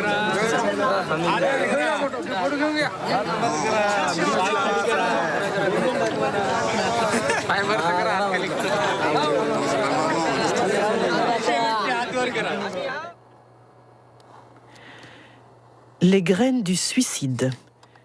C'est le titre d'un livre rédigé par Vandana Shiva. Cette physicienne, lauréate du prix Nobel alternatif, dirige une fondation économique et un réseau de semences fermières baptisé Navdiana.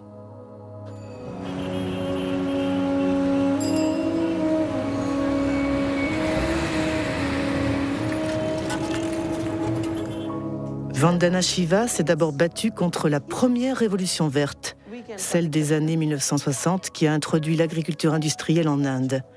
Aujourd'hui, elle dénonce ce qu'elle appelle la seconde révolution verte, celle des OGM de Monsanto protégés par des brevets.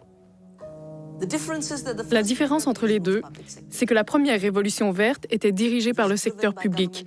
Les agences gouvernementales contrôlaient la recherche. La seconde révolution verte est dirigée par Monsanto. La deuxième différence, c'est que la première révolution verte avait certes l'objectif caché de vendre plus de produits chimiques, mais sa motivation principale était tout de même de fournir plus de nourriture et d'assurer la sécurité alimentaire. Au bout du compte, même si cela s'est fait au détriment d'autres cultures comme les légumineuses, on a produit plus de riz et de blé pour nourrir les gens. La seconde révolution verte n'a rien à voir avec la sécurité alimentaire. Son seul but, c'est d'augmenter les profits de Monsanto. Ils ont toujours dit que la manipulation génétique était un moyen d'obtenir des brevets. C'est cela leur vrai objectif. Si vous regardez la stratégie de recherche que Monsanto déploie en ce moment, la firme est en train de tester une vingtaine de plantes où elle a introduit des gènes BT. La moutarde, le gombo, l'aubergine, le riz et le chou-fleur. Une fois qu'elle aura imposé comme norme le droit de propriété sur les graines génétiquement modifiées, elle pourra encaisser des royalties. Nous dépendrons d'elle pour chaque graine que nous semons et chaque champ que nous cultivons. Si elle contrôle les semences, elle contrôle la nourriture. Elle le sait, c'est sa stratégie. C'est plus puissant que les bombes, c'est plus puissant que les armes. C'est le meilleur moyen de contrôler les populations du monde. À ce réquisitoire musclé, Monsanto répond qu'il n'en est rien en brandissant les engagements de son pledge. Intégrité, dialogue, transparence, partage.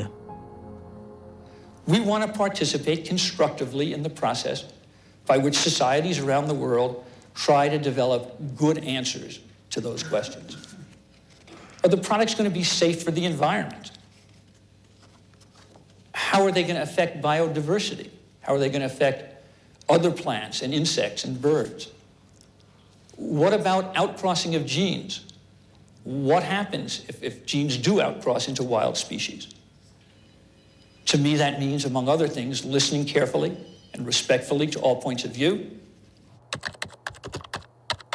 Avec l'air de rien, Robert Shapiro vient de parler d'un sujet très délicat qui inquiète vivement tous les opposants aux OGM, la contamination transgénique. Monsanto préfère parler de présence accidentelle faisant partie de l'ordre naturel. Apparemment, les OGM ont déjà contaminé le maïs mexicain. C'est ce que révèle une étude publiée par la revue scientifique Nature.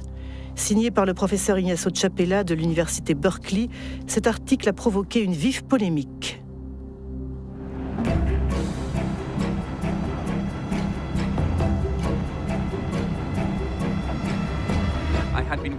J'ai travaillé pendant 15 ans avec des communautés indiennes à Oaxaca, au Mexique, pour leur apprendre à analyser leur environnement eux-mêmes. L'un de mes étudiants est parti pour les entraîner à détecter les OGM. Nous avions apporté une boîte de conserve de maïs américain qui allait nous servir de contrôle positif, parce que nous savions que ce maïs était transgénique.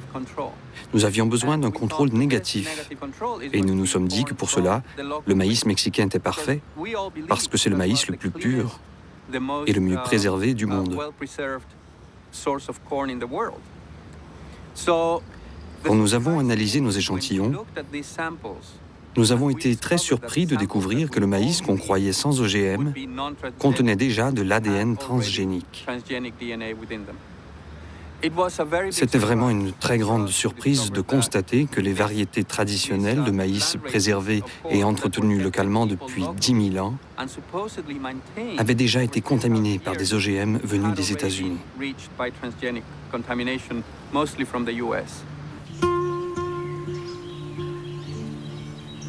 Le Mexique représente le centre d'origine du maïs. Dans la seule région de Oaxaca, dans le sud du pays, on dénombre plus de 150 variétés locales. Cette grande biodiversité est un trésor universel qui abrite le réservoir génétique du maïs, entretenu par des millions de paysans mexicains. Ce maïs est pour la famille? Oui, rien que pour la famille. On fait des tortillas. Celui-là a une belle taille, alors je vais le garder comme semence pour l'année suivante. Vous n'achetez jamais de semences à l'extérieur? Non. C'est un échange? Oui, c'est le troc de l'Antiquité.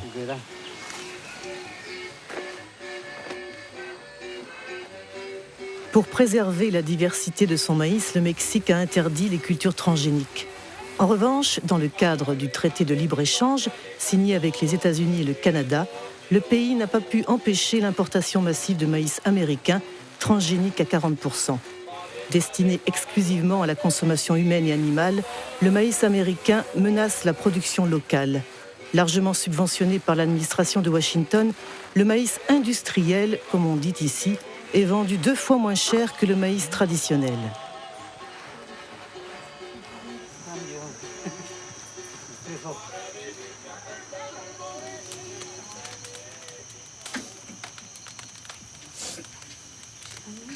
Vous faites toujours les tortillas avec du maïs local?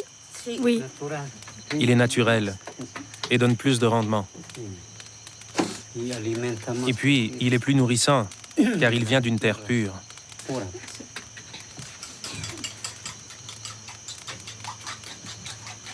Ça, c'est du maïs violet. Autrefois, mes ancêtres ne semaient que ce maïs. Aujourd'hui, on continue de le conserver. Il existait avant la conquête espagnole? Oui. Et maintenant, il y a une autre conquête. C'est quoi la nouvelle conquête? La conquête transgénique, qui veut détruire tout ça en faisant disparaître le maïs local pour que domine le maïs industriel.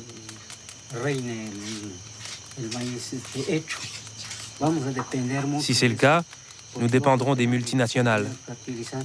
Nous serons obligés d'acheter les engrais et les insecticides qu'elles vendent. Car sans ça, leur maïs ne poussera pas.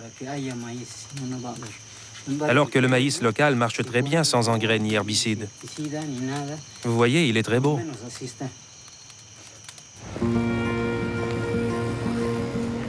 L'article d'Ignacio Chapela dans Nature a provoqué une vive émotion au Mexique. Depuis, l'Institut national de l'écologie a confirmé la contamination du maïs mexicain. Les gènes Roundup Ready et BT ont été retrouvés dans des maïs prélevés dans 5 régions du pays. Que se passera-t-il si le maïs transgénique se croise avec les variétés traditionnelles? Le docteur Elena Alvarez a mené une expérience avec une fleur locale. Elle a inséré le même gène dans plusieurs spécimens de la plante, puis a observé leur croissance. Nous avons constaté que 2 plantes strictement identiques du point de vue génétique, c'est-à-dire qu'elles ont le même génome, les mêmes chromosomes et le même transgène, la seule différence étant que le transgène est situé à des endroits différents, eh bien, une fois qu'elles ont poussé, ces plantes peuvent présenter un phénotype, c'est-à-dire des formes florales très différentes. Certaines ont des fleurs qui sont identiques au modèle naturel, avec, comme ici, 4 pétales, avec 4 sépales. Mais d'autres ont des fleurs aberrantes, avec des poils anormaux ou des pétales bizarres. Et certaines sont carrément monstrueuses. La seule différence entre toutes ces plantes, c'est la localisation du transgène qui s'est inséré complètement à l'aveugle. Pourquoi est-ce préoccupant? Au Mexique, une fois que les semences transgéniques seront libérées dans l'environnement, il est fort probable que les transgènes s'insèrent dans le génome des variétés locales mexicaines. C'est un phénomène qu'on ne peut pas éviter, car les plantes de maïs se croisent naturellement par le pollen que transporte le vent. On peut donc craindre que le fond génétique du maïs traditionnel soit affecté de manière totalement incontrôlée.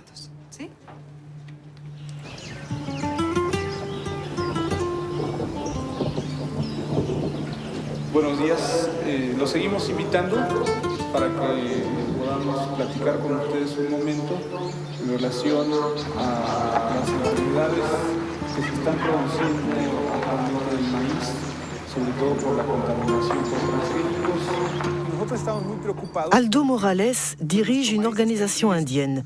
Depuis 2 ans, il mène une campagne d'information dans les communautés de Oaxaca. Les craintes exprimées par le docteur Alvarez ont déjà été vérifiées sur le terrain. Yo voy a mostrarles ahora algunas imágenes de plantas de maíz que hemos encontrado aquí en la región de la Sierra Juárez y que nos gustaría saber si ustedes las han visto. ¿No? Opa, estas no son.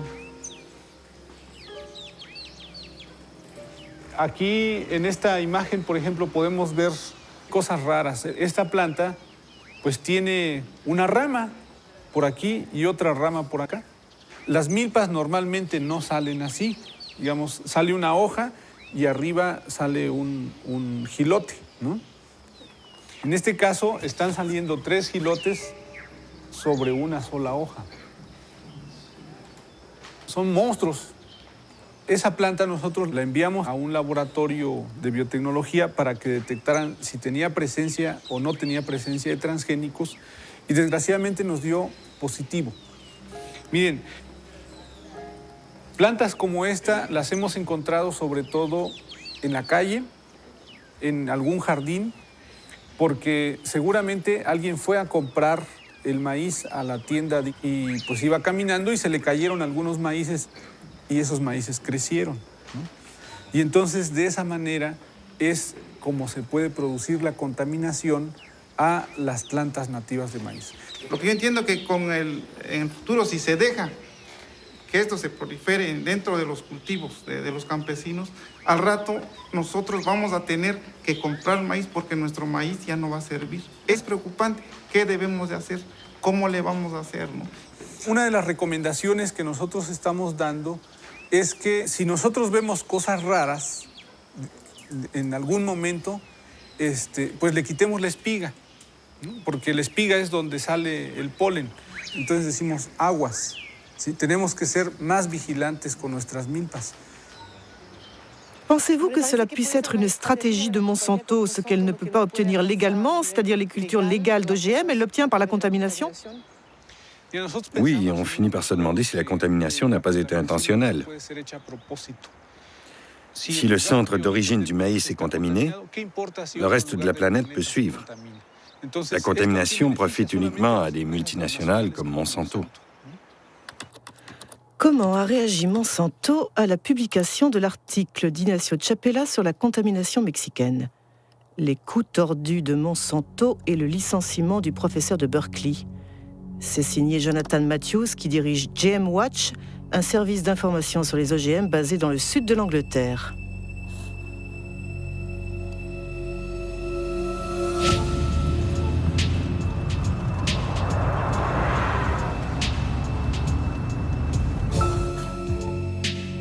D'après Jonathan Matthews, Ignacio Chapela a été victime d'une campagne lancée sur AgBioWorld, un site pro-OGM. La veille de la publication de l'article de Nature, une certaine Mary Murphy a posté un email que AgBioWorld a distribué à des milliers de scientifiques internationaux. Elle écrit: les activistes vont certainement faire courir le bruit que le maïs mexicain a été contaminé par des gènes de maïs OGM. Dès le lendemain, une certaine Andura Schmetacek poste un deuxième email. D'abord un activiste avant d'être un scientifique. C'est vraiment une campagne de diffamation. Les 2 premiers jours, on a d'abord Murphy et Smitacek qui entrent en scène. Et puis, il y a d'autres scientifiques qui réagissent en disant « Nous devons faire campagne contre cela. Nous devons inonder Nature d'emails en disant que cette étude n'est pas sérieuse. » J'ai passé beaucoup de temps à chercher qui étaient Smitacek et Murphy. En ce qui concerne Smitacek, si on regarde les informations techniques en bas de ces emails, on voit « reçu de » avec l'adresse du site expéditeur.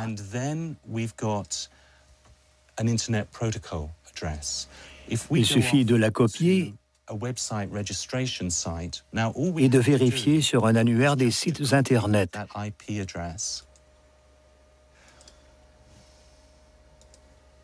Et on trouve que le propriétaire, c'est la compagnie Monsanto de Saint-Louis.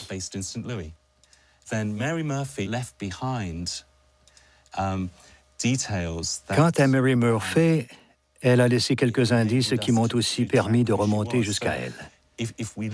On voit que les emails postés par Mary Murphy ont pour adresse bw6.bivwood.com.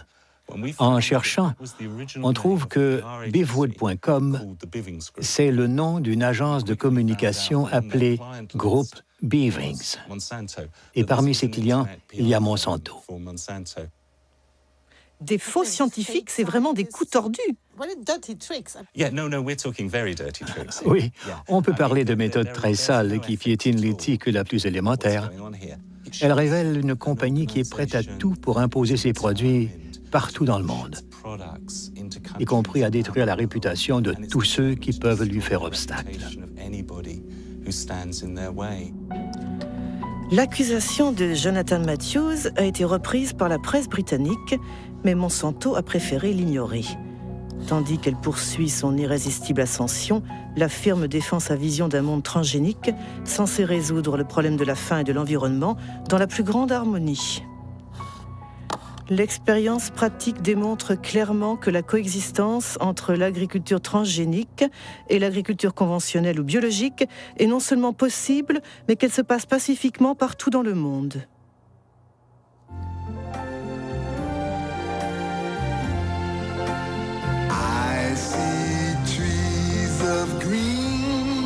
Imagine um mundo que preserve a natureza, o ar, os rios, onde a gente possa produzir mais com menos agrotóxicos, sem desmatar as florestas. Você pensa num mundo com transgênicos.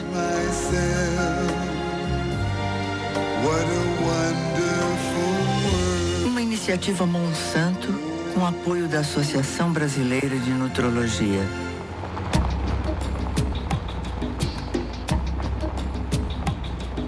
Le monde transgénique. Il est déjà en marche en Amérique du Sud, où 40 millions d'hectares de soja Roundup Ready ont été semés en 2007. La conquête a débuté en Argentine 10 ans plus tôt, le seul pays à avoir autorisé officiellement les cultures transgéniques. Depuis, les OGM se sont répandus mystérieusement dans les pays voisins, comme le Brésil ou ici le Paraguay.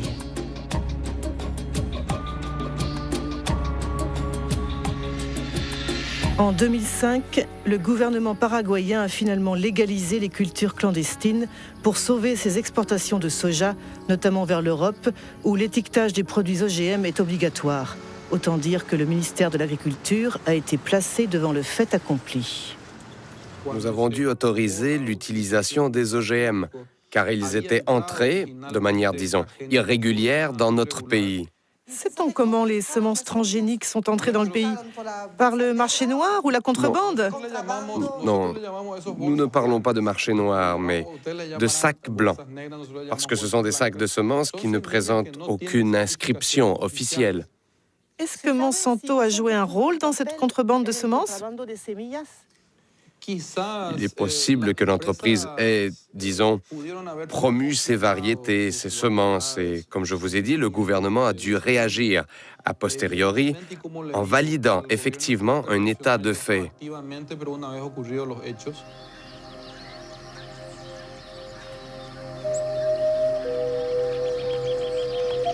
Quelle qu'en soit l'origine, la contrebande fut une bonne affaire pour Monsanto.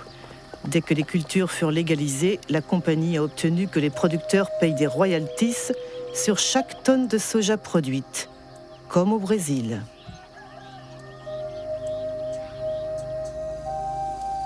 Depuis au Paraguay, on déforeste à tour de bras, quitte à expulser par la force les petits paysans qui refusent de céder leur lopin de terre.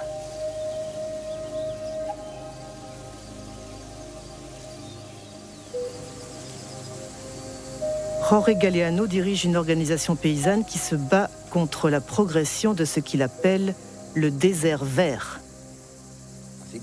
Nous avons ici un exemple de ce qu'est une culture de soja transgénique.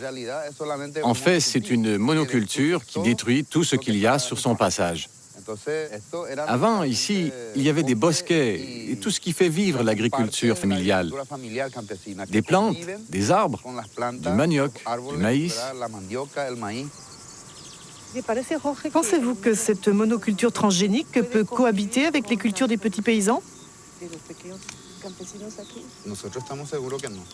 Non, nous sommes sûrs que non. Ce sont deux modèles incompatibles qui ne peuvent pas coexister. C'est une guerre silencieuse qui élimine des communautés et des familles paysannes et détruit la biodiversité de la campagne. Elle apporte la mort, la pauvreté, des maladies et anéantit toutes les ressources naturelles qui nous font vivre. Aujourd'hui, partout dans le pays, on arrose de Roundup, par avion ou avec des épandeurs conduits par des ouvriers agricoles sans aucune protection. Et on arrose jusqu'aux portes des maisons ou près des cultures vivrières des petits paysans. Chaque année, des récoltes sont détruites et des milliers de personnes contaminées.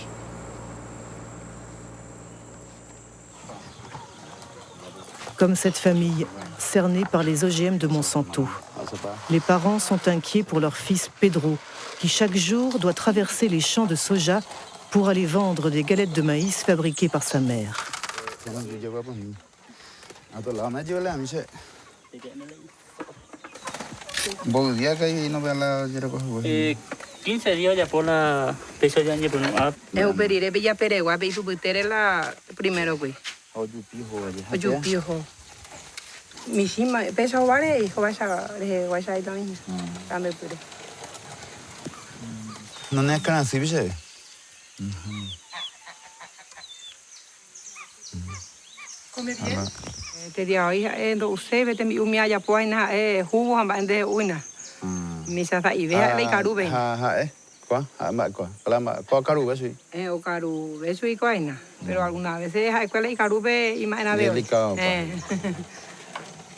Así es, vivimos. Tomamos el agua, intoxicados, muriendo de nosotros 60 patos con gansos. Ahí viene y enseguida cae y muere. Porque allá se pasaba, se mata todo. Ahí en la altura. Y cuando llueve viene el agua y el pato vive por el agua. Y por eso. Au Paraguay, 2% de la population détiennent 70% des terres cultivées et avec les OGM, la concentration ne cesse de s'accentuer. Les 3/4 des producteurs de soja sont des étrangers qui placent leur argent dans le nouvel or vert. Avec la crise de la vache folle et l'interdiction des farines animales et plus récemment l'engouement pour les biocarburants, les cours du soja se sont envolés, provoquant une ruée sur les cultures Roundup Ready. D'après le dernier recensement paraguayen, 100 000 personnes quittent chaque année la campagne pour s'installer dans les bidonvilles des grands centres urbains. La majorité a fui le soja transgénique de Monsanto, destiné à nourrir les poules, les vaches et les cochons d'Europe. Ñaña habla sobre el modelo de producción de la soja transgénica promovido por Monsanto. Pea Orecoja, hay empresa multinacional tu cheiteía, un vapor en todo el mundo.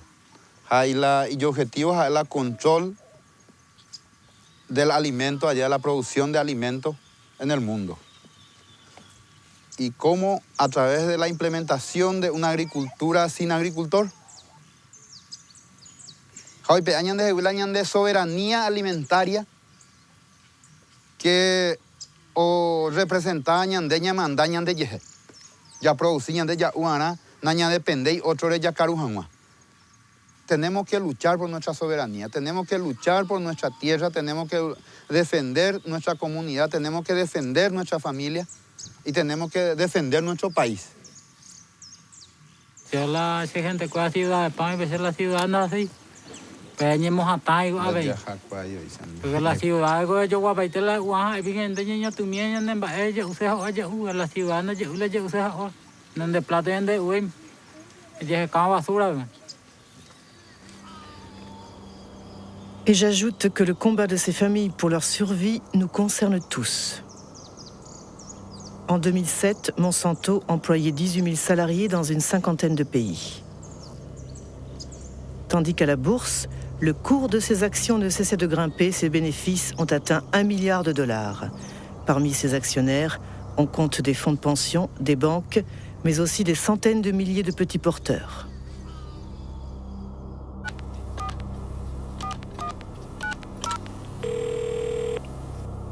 Chris Horner. Hello, Christopher Horner. Marie-Monique Robin from France. Oui, nous apprécions votre insistance à demander une interview, mais nous avons eu plusieurs conversations internes et nous n'avons pas changé notre position. Nous n'avons aucune raison de participer à votre documentaire, car nous suspectons que cela ne sera pas positif pour nous.